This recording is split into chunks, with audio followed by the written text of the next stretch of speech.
There's a lot of Final Fantasy games out there, and everyone loves them. Well, I know I love them, but there are some that get spoken about more than others, and this is a list of what I feel are the most underrated Final Fantasy games out there. Now, I can already tell with this title alone, people are going to be out here with their pitchforks. Now, I was tossing up whether to start this video with either this title or Final Fantasy VIII.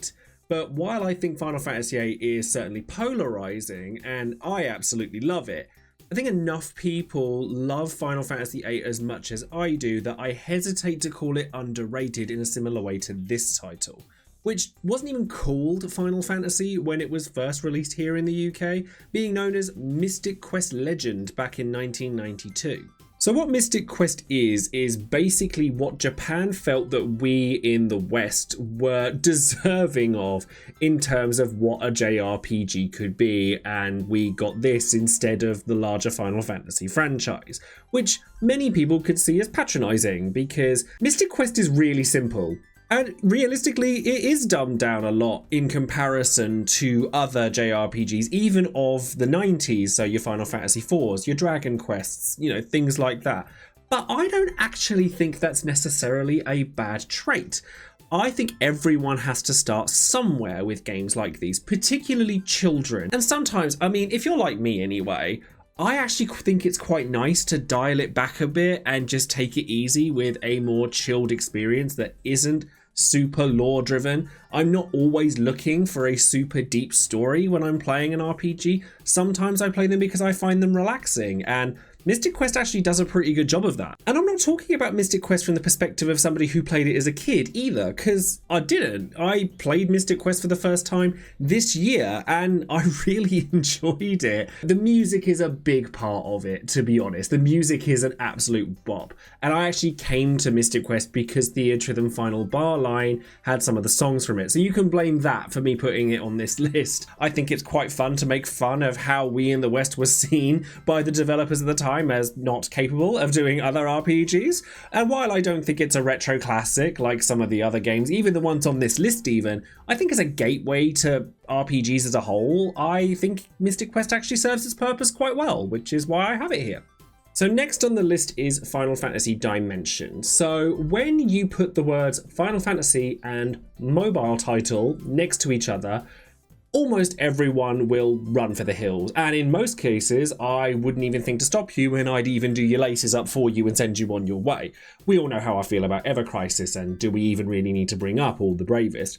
But there is one mobile title I would even go so far as to recommend to players and call underrated, which is Final Fantasy Dimensions.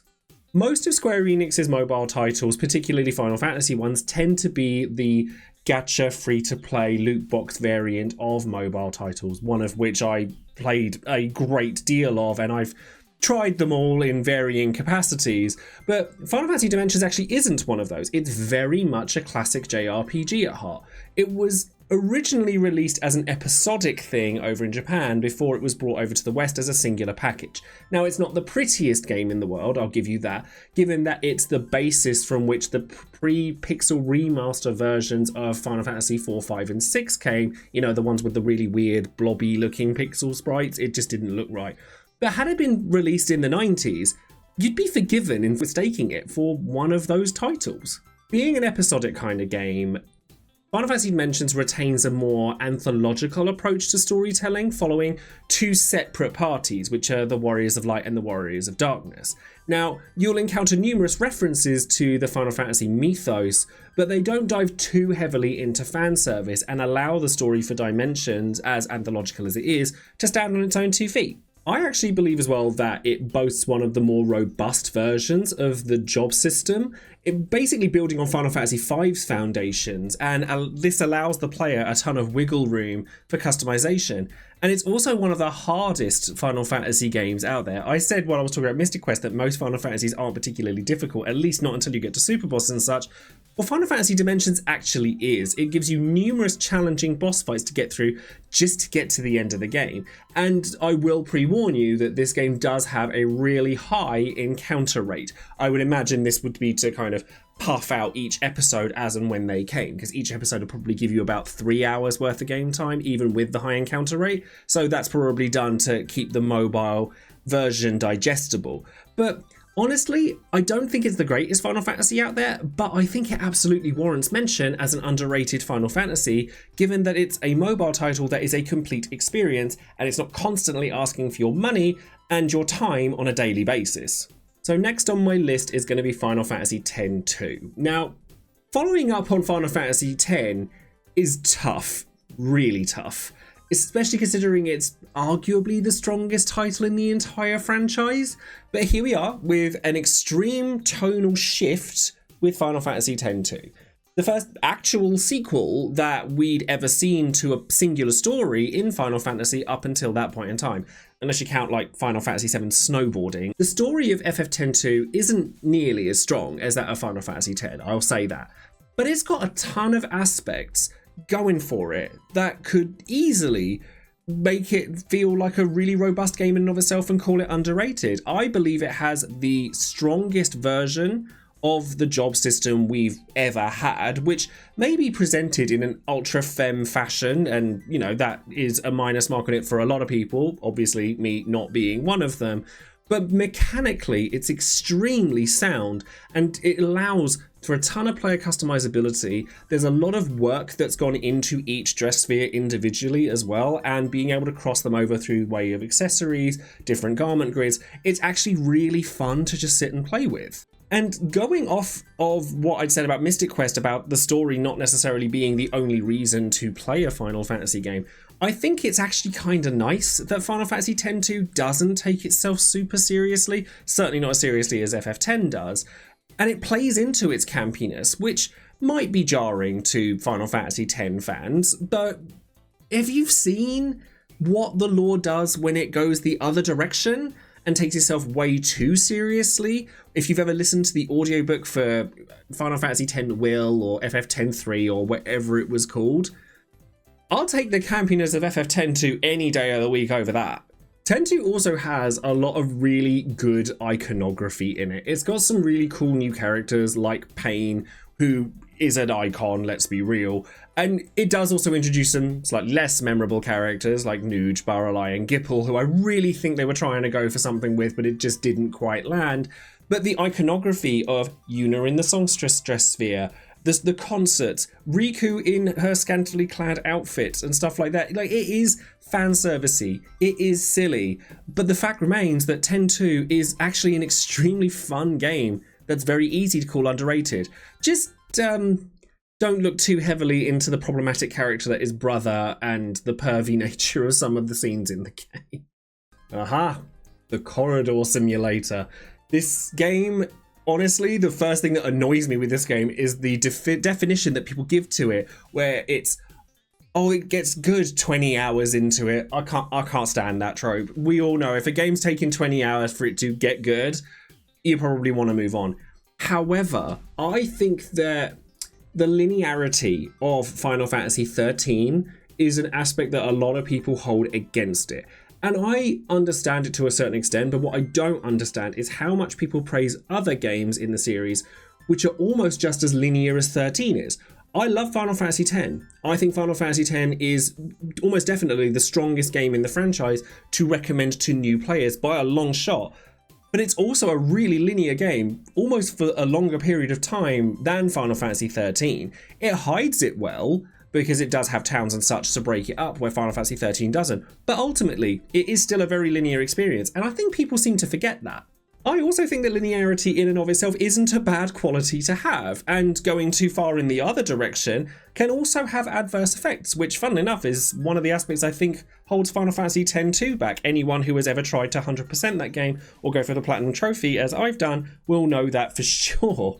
And I'll be real with you, I didn't like Final Fantasy XIII the first time I played it, but last year I played it as part of my stream count-up, which I will probably be doing again in the near future, and I actually have to say I really enjoyed it. If anything, if there's a real true crime that Final Fantasy XIII commits, it's that some of the better characters in that game don't get nearly enough screen time. most notably Jill Nabat and Sid Raines, but it does actually have some really good characters in it, like Lightning, Saz and Fang, and even Hope. I think Hope gets a unfair amount of disdain. I mean, you'd be acting like he does if you went through the things he did at his age too. Now, I'm not saying that FF13 is the best Final Fantasy out there, not by a long shot, but I do think that there's a lot to like in Final Fantasy 13. The combat system is actually really quite engaging and interactive if you take the time to get to know it, and there are times where it's genuinely challenging, which is more than I can say for the main story in a lot of Final Fantasy games.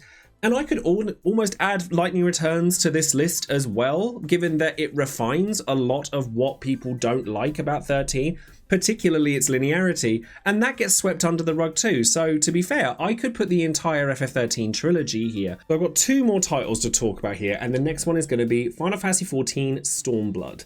Now, it's hard to call anything related to 14 underrated, realistically, because it just seems to get everything right pretty much every single time. But if you ask any FF14 fan, they'll tell you that Stormblood was a bit of a struggle bus. Now, I'll go out on a limb and I'll say that my experience of Stormblood may not match up to a lot of people's, because I played Stormblood and Final Fantasy XIV in general. I started when Shadowbringers was just about to come out, so there were a lot of changes that were made to systems that maybe improved Stormblood's experience a great deal. But what I tend to see is a lot of people dunking on the story for FF14 Stormblood. So, while I can't agree to the experience of the game itself, I completely disagree with those who say that Stormblood is weak. As a matter of fact, I think it's actually my second favourite expansion, with Shadowbringers being first because it's everybody's first place in FF14. But I really like Stormblood's story. No, I don't think Lise is the most engaging of characters. In fact, she is extremely frustrating, but that can be said of a lot of characters in a lot of fiction. And Xenos is not Emmett Selk, let's be real. But I think there's something really grand to be said for the more grounded story arc of the plights of Alamigo against the Garlean Empire versus the grandiose, multi-dimensional, anime-ish kind of stories of the expansions around it. Stormblood is also home to some of the most gorgeous locales in the entirety of Final Fantasy XIV. Places like Kugane, Yansha, the Azim Steppe. You know, everyone still wants a house in Shirogane over every other locale in that game. But I also think it introduces some really, really fantastic characters as well, Lise not included. Like Ien, Gasetsu, Yotsuyu is one of my favourite characters in the entire game. And some of the side content even kind of delivers on the promise of Final Fantasy XIV being the Final Fantasy theme park that it's always promised to be, with the Omega Scape raid series bringing the likes of Exdeath and Kefka into a modern era. Triumph, also still one of my favourite boss themes. Of course, this is all subjective, but I maintain that of all of Final Fantasy XIV's releases, Stormblood is by far the most underrated. So the single game I think is the most underrated Final Fantasy experience that is available ever is Final Fantasy Tactics Advance. Now, people talk about Final Fantasy Tactics, or War of the Lions as it's more commonly known for the PlayStation version, regularly as an object to be held in high regard. And they should, because it is an object to be held in high regard. But it's actually very rare that you hear people talk about Final Fantasy Tactics Advance in a similar breath, if not at all. Now, I believe Tactics Advance is the single most underrated game in the franchise. A big part of me wanting to make this video was to bring more attention to this particular game. It has such a unique story, coming across as a really simple tale to begin with, but calling the morality of its protagonists into question in a way that very few JRPGs do. Some even go so far as to call Marsh, the protagonist of the game, a villain or an antagonist rather than a hero. But those of you who haven't played the game will need to play it to find out why that would be the case, and I can tell you now it's not because he throws a mean snowball. The story of Final Fantasy Tactics War of the Lions is one of the strongest in the franchise, and that is a well-documented thing.